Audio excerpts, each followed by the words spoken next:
YCP ఎప్పుడు అవమానం చేయలే. ఎందుకంటే అతనే ఇష్టం చెప్పు తీసి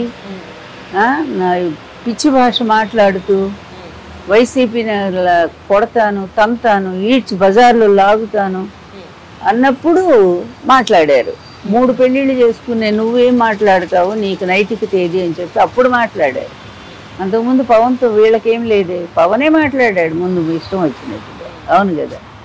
పవన్ కళ్యాణ్కి ఏంటంటే జగన్ చిన్న వయసులోనే ఒక సీఎం అయిపోయాడు, తను కాలేకపోయాడు అనేది ఒక పోటీ ఉండాలి, మంచిది, పోటీ తప్పని మనం అనము, కానీ ద్వేషం ఉండకూడదు. ద్వేషం పెంచుకున్నాడు. దానికి చంద్రబాబు లాంటి నీచుడి దగ్గరికి పోయాడు.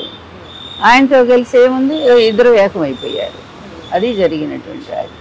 అందువల్ల పవన్ కళ్యాణ్ అనేవాడు నిజంగా ఆయన ఇప్పుడైనా ఒక మంచి రోల్ తీసుకోగలిగితే మంచి నాయకుడిగా నిలబడగలడు, భవిష్యత్తు